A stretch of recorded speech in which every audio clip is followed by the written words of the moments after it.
All right, I'm going to get started. So, this video is called Let Your Parents Off the Hook, Learn from Their Mistakes.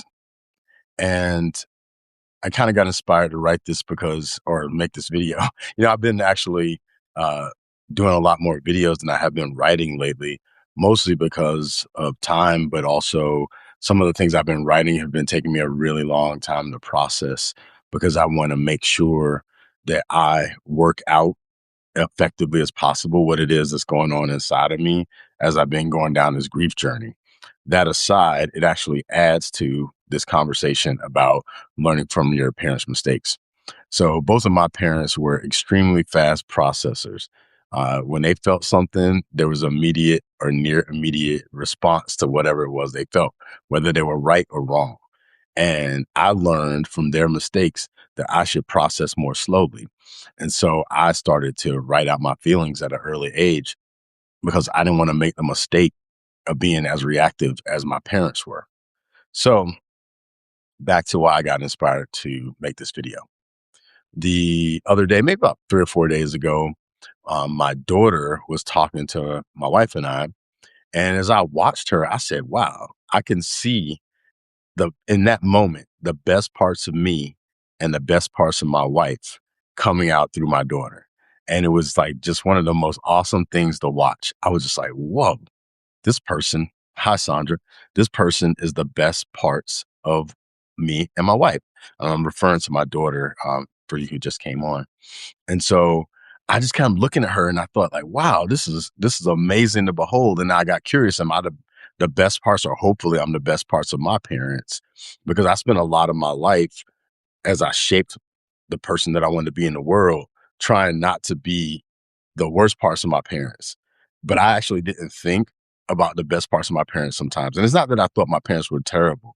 I didn't think they were terrible, but they were not able to work out anything with each other. So they got divorced. They both held on to grudges.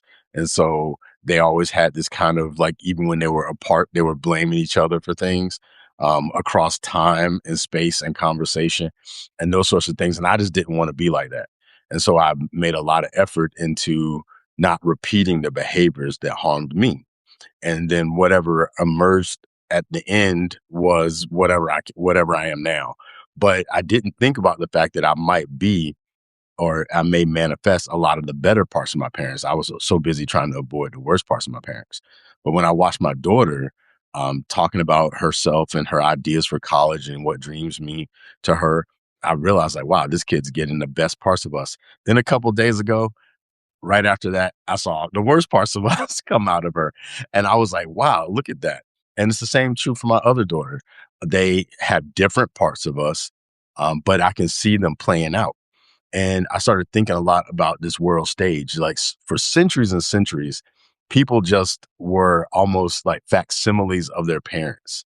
And when you look at the ideologies and some of the things that we see on display today, it's a lot of things that they learned from their parents, or they didn't learn from their parents, or they became the worst parts of their parents manifest out in the world. And it's sad because so many people put their parents on this unreasonable pedestals, and then they kind of work their way down from wherever their parents are. So if their parents tell them they're no good or dot, dot, dot, they take that and then they work with that. And they never, not all people, obviously, but many people will take that baseline that was established in their household and they don't improve on it. They don't get better. They just repeat. And I'm thinking to myself, what kind of life is that? And what kind of suffering continues to be perpetrated in the world where people just don't learn from their mistakes? I've seen so many people, when I learn about their backstory, I find out they're just duplicating what was handed to them by their parents. I know people now who are basically carbon copies of their parents. And I don't know, personally, I feel like that's gross. I'm sorry. I feel like it's gross. Of course, there's some elements of a person that you might pick up because of culture. I've been exposed to a lot of people, so I've picked up a lot of things over time. Many of them are probably unconscious, but a lot of them are conscious because I intended to be around certain people and cultivate certain ways of being by exposing myself to people who were the way that I wanted to be. And when I let my parents off the hook, I let my parents off the hook when I was 15 years old. I just said, you know what? They're regular ass people. They make mistakes. They are not special. And I had already had that kind of awareness, but I definitively decided it when I was 15 because of an encounter with the both of them that just reminded me how I ended up becoming glad that they were divorced. When they broke up when I was like 2, I used to always hope that somehow, some magical way, like a television show, they would get back together. When we hung out with my dad for his 45th birthday, when when he and my mom were both single for like a little window and there was a little chance that they might get back together, that chance disintegrated pretty quickly. And I was like, thank God I wasn't raised with both of these fools at the same time. I don't think I would have had a chance. So, I lucked out by my parents breaking up. But I also let them off the hook and accepted that they were just regular people. But I found that a lot of people can't do that. A lot of people still want their parents to be where their parents never could have been. And when you hold on to that, you miss out on the opportunities for the things that your parents couldn't have been to make their way into your life. I have like so many people in my life that have been such blessings to me on so many levels because I let go of my parents. There's this story in the Bible where Jesus basically says, I mean, the words he used sound kind of messed up, but he's like, hate your family. Like hate your father and mother and your kids, and like hate everybody. That's the word. It means basically put the love in the proper perspective and then not hold on to these attachments. But they just said hate. But then he said, you will get more of them. If you let them go, you'll get more of mothers and fathers and kids and stuff like that. And the mystery of that is that when you let go of people holding certain roles, the expectations that you have of those roles still make their way to you through other channels if you allow it. But if you're holding on to your parents being what they could have been, but they never were, you never allow the other people that can come into your life and bless you to be there. I've had like ministers, I've had um just people I worked with just come into my life and play that role. Sometimes they just come out of nowhere and have played this role to help cultivate the person that I hope to be in the world. But if I was waiting for my dad to be that person to help me learn how to be the kind of man I wanted to be, I'd be still waiting. And if I waited for my mom to be like, oh, I love you, like my mom, no offense to my mom, she was a single mom raising 3 boys in the hood, working for herself back in the day. And I was the oldest in the house. So she did not have time for me to be a child. So I had to be more like an adult at an early age and like a proxy husband, sadly, in so many ways, because I just had the responsibility for the kids under me and other things besides growing up poor in the hood. And so I like had to find my solace in books and stuff like that and just like whatever. But I became for a long time a very serious person who like didn't really dig affection because I didn't really get affection. And I remember one time I was like feeling really down and I said to my mom, like, Mom, I need a hug. And she said, boy, you don't need hugs. That's all she said. Boy, you don't need hugs. But then she hugged my brother, which threw me off. And I ended up telling myself, like, you know what? I don't need affection. And whenever I felt like I needed it, I would just find it in like nature or whatever thing case may be. But then I started not even wanting affection from other people. So if anybody even tried to show it to me, I would shut it down because at first I was like, if I don't get it from my mom, then shoot, you know? And in some ways, that moment served me as I grew and learned, was able to come back toward affection. I literally had to go to massage therapy school to get to a place where I could let people touch me and I could touch other people because I had gotten to a point at a certain stage where I just didn't want to touch anybody and I didn't want anybody to touch me, you know? And that was just what happened. And then I snapped out of it. And I feel really grateful that I snapped out of it, but it would have never happened if I waited for my mom. And my dad had all this like machismo things going on. No offense to him, so I had to learn how to be with women in a like loving and responsible way and to see women as equals, which I know they're equals. I was raised mostly by women, but my dad had just ideas that were old school ideas. And he tried to put that on me. And when I rejected it, he called me gay. So it's like, you know what I mean? So I had to let go of these people who were doing their best. That's what I tell myself. They were doing their best with what they had. My mom was an intelligent black woman in the, you know, 50s, 60s, 70s, trying to make her way in the world. and forward trying to raise these boys, and society was coming down on her, and she did not have the time. I was just thinking the other day about, like, because of with my brother dying, I keep looking backwards and like reflecting on our life, and I've been witnessing it with a little bit more grief than I allowed myself to feel growing up. As I've been doing that, I've been seeing like how hard things were on my mom. And so I feel like more compassion for her. My mom's got dementia. She got dementia when she was like in her 60s, like 64 or something like that. So she got dementia. She doesn't even know who I am. And it's sad because I see her now in this state where she has dementia, and she's like maybe acts like a 3-year-old, but a sweet 3-year-old. But the way I knew her before, she was super intense, and she carried that habit of being intense with me all the way until she got dementia. And it's sad, but she could not overcome whatever happened to her. And so my invitation to folks is, if you are carrying stuff from your childhood and you still are trying to work it out, like, do the world a favor and fix your shit. Like, and I don't mean it in a mean way, just do the world a favor, because these people we see in these streets in Minneapolis, stuff like that, most of them got daddy issues. I worked with a lot of guys when I was in the military. I was this little teeny black dude with a lot of bigger white dudes because of the career field I was in. And I learned that a lot of those guys are very afraid. I was in Panama. One time we got deployed to Panama, and it was like right before we shut down Howard Air Force Base. And for some reason, somebody put a bounty on military people's heads. And these white dudes, they really didn't have time for me when we were CONUS. Some of them did. We were cool. I was cool with some of them, and I'm still cool with them today. But it was a few of them that I wasn't cool with in CONUS. And then when we got to Panama, all of a sudden they wanted to be my buddy. One guy who was like 6'4", he was huge. And he kept wanting to hang out with me. And I was like, why does this fool want to hang out with me all of a sudden? And I was like, he was like, hey man, you going downtown? Hey man, you going this? And I was like curious at first, like, why is he hanging around me? And then we were walking down the street one night, and I was walking because I looked like a Panamanian, and my name's Pedro Senhorinha Silva. And I had a Panamanian driver's license. Like, if I didn't say nothing, no one would even known I wasn't Panamanian. And this dude, I realized he wanted to hang out with me because he wanted to look like he was hanging out with a local. Like, he wanted to look like he was cool. And he was walking next to me, and he kept bumping into me. And I said, man, why are you bumping into me? You walking like crooked or something. You keep hitting me. And I was like, can you just walk over to the side a little bit more, or like walk straight? What's your problem? And then he just like said, no, no, sorry, man, sorry, sorry. And then I said, man, what's going on with you? Like, why do you want to hang out with me all of a sudden? Why are you always asking me where I'm going? And he just like looked like a little whatever. And then he just said, I said, are you scared? He was like, what? And I said, are you scared? Are you scared? Do you hang out with me right now because you scared? And then he was just like, man, I don't know how you do it in America being like the only black person, man. And then he said, I ain't never been around this many brown effers. So racist.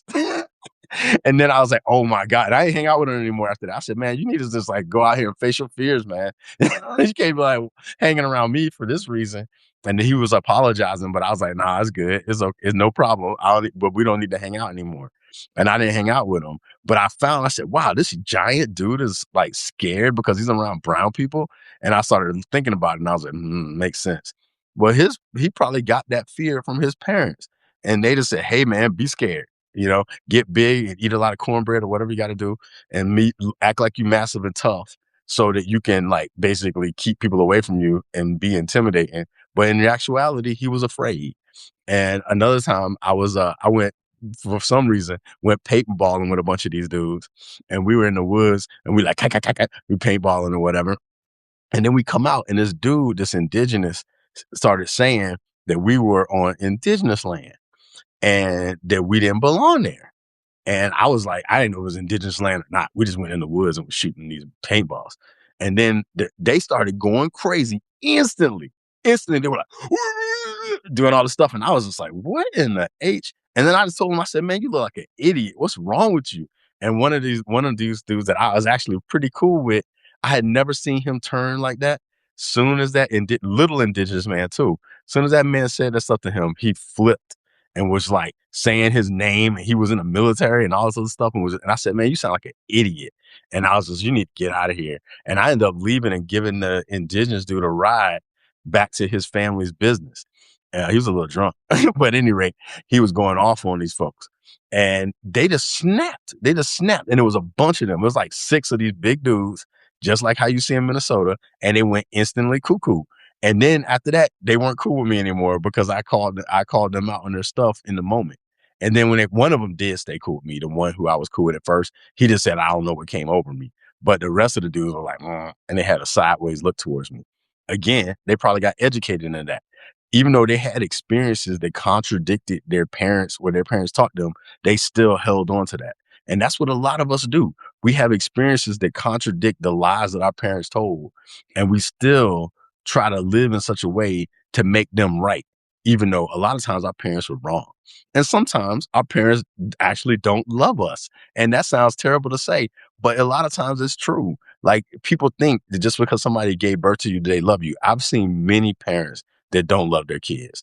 I've seen parents that have been, how do you say, jealous of their kids. So when their kids actually start doing better than them, the parents put them down to bring them in their place because the parents had a mentality that they're always going to be above the kids. And then the kids, when they're young and they don't have those defenses, they adapt to that. And then there's always this ceiling that keeps them from living into their fullest capacities because of the shitty parents they had. But you don't owe it to your parents to be less than them. You actually owe it to the universe and to yourself to be more than your parents. I'll give you a couple more examples before I let you go. One day, my dad told me, I'm smarter than you, and I'm always going to be smarter than you because I was born before you. And I said, Dad, that doesn't make any sense because my grandma was illiterate. So I said, Grandma can't read. Like, she can't read. So if she can't read and you know how to read, and you can learn stuff, you already are smarter than her. And he looked like shocked, but he knew it was true. I'm like, Dad, you already smarter than her. And I was like, and then in this context, no offense to him, because he was learning to speak English when I was younger. I was like, Dad, I speak better English than you. You know, I actually know English better than you. I can read better than you. I know math better than you. Like you're trying to sit here and tell me that you're gonna always be smarter than me. And then he was just like looking like he didn't know what to say about it. But I had to tell this man he didn't know what the F he was talking about. And I said, Dad, it's like this, bro. And I explained it to him. I said, the way I want to be is where I want to have kids and I'm gonna lift my kids up and hold them above me, man. And like it's like a pyramid of all my ancestors. And right now I'm at the top. And then I'm gonna hold my kid above me, and my kid's gonna hold their kid above them. And we're just always getting better and better and better. But the way you think is if you're smarter than me, that means your mom's smarter than you. That means her mom was smarter than her. And all go through the generations. So now it's a giant upside down pyramid of my ancestors crushing me into the earth. And I'm never gonna be good enough. And I was like, I ain't gonna think like that. That doesn't make any sense. And my dad looked sad. But then he ended up saying, Shibla. And then he just kind of like let it go. That was his word of G's, like G's or whatever. He's like, Shibla. And then he just let it go. But my kids school me. And when they school me, I just go, oh, snap. And then I just let them school me. And then if I do know stuff, I tell them like, hey, kids, I got more experience than you in this thing. But then there's things that they know. There's access to technology that they can deal with better than me. When I watch my daughter text, I don't even see how she can I mean, sometimes misspell, but I don't know how she moves her fingers that fast. I'm like, boop, bop, boop, boop, boop. You know, so it's not like necessarily holistically smarter, but it's definitely more access to information and other things as the generations go on. But if we think that we're always going to be beneath our parents, if we think that we can't go above the standards that they set for us and all of these other things, then we're going to use this new information in old ways. That's why you see it every time you see these emergent technologies, but we haven't adapted and evolved our mentality, then we use new technologies that could make the world a better place, like weapons. Like there's so many things that we could do with AI, the internet, um, like this video capabilities and all these other things. We could do a lot of great things. We could create a world where every person can thrive. No problem. It's very easy based on the technology and the access that we have, all of that.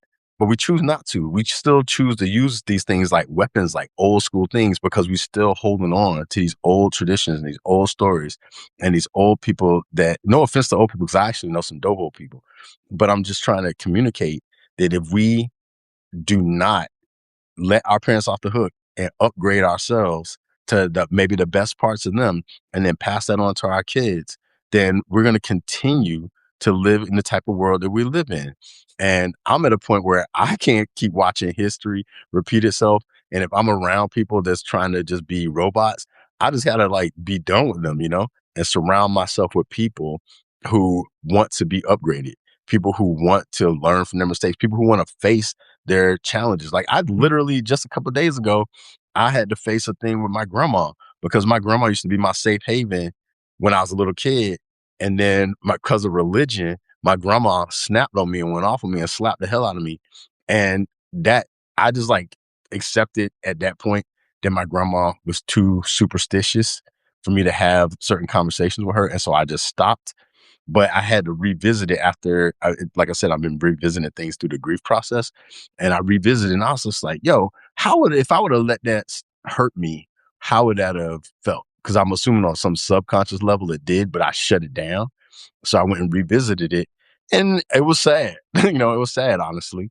I was like, dang, man, that's what I realized. Like I felt I'm alone in this world when my grandma slapped the hell out of me because she said I questioned God.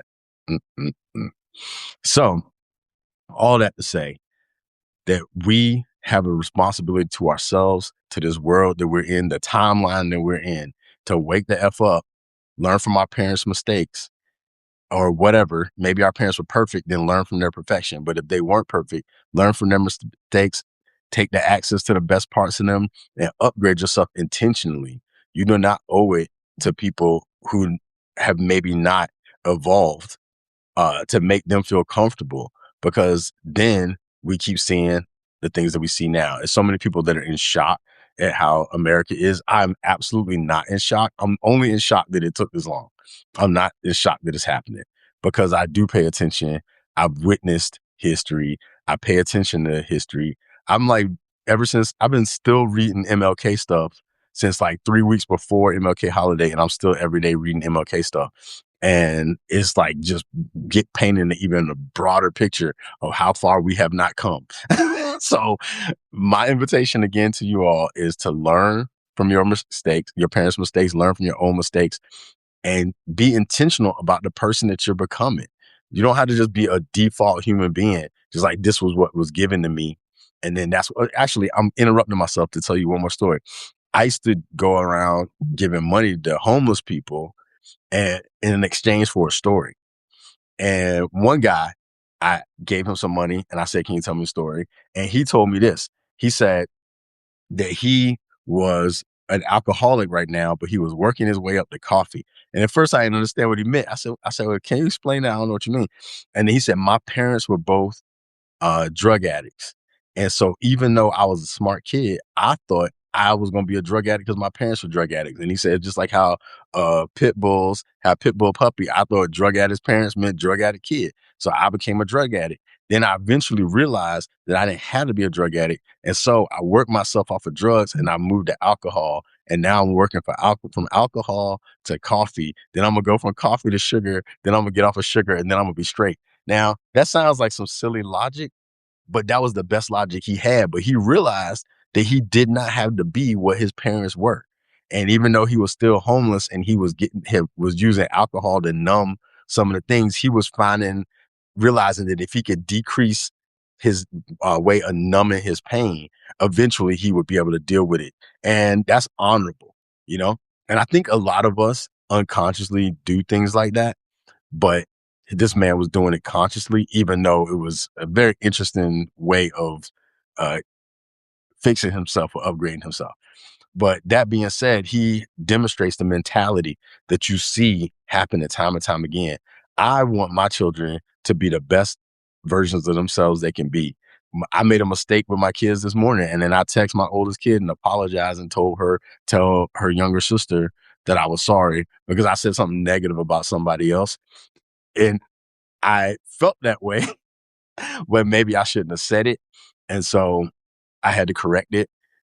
That's the best I can do for them. When I make mistakes, I can correct. And I tell my kids all the time, we make mistakes, but it's okay because we get better every day. So I encourage them to make mistakes and not to go out and just make them on purpose, but if they do, forgive themselves, learn from it, and keep going. And also to learn from mine and learn from the mistakes of the world. So that's a long video. I wish there was a timer up here so I could see how long I was talking, but I don't find out until the end. But thanks for being here. Thanks for watching this. If you get something out of it, please share. And most importantly, pay attention to yourself, love yourself, reparent yourself if you have to. If you had a situation with your parents that just didn't match what you needed, reparent yourself, revisit that part of yourself that may still be hurting, and let that part know you're loved, you're valuable, you're wonderful, and you can do great things no matter how old you are, no matter how much you've been through. One of these days, I might write a story about it, some of the stuff I've been through, and you might be like, what? Yes, I've been through a lot, and I have been afforded a grace to match that. And that grace has been not holding people to the standards that I project onto them, but to hold myself to the standards of what I want to see in other people. Or as Mahatma Gandhi said, be the change you want to see in the world. So with that, peace, love you, have a great day. Thanks.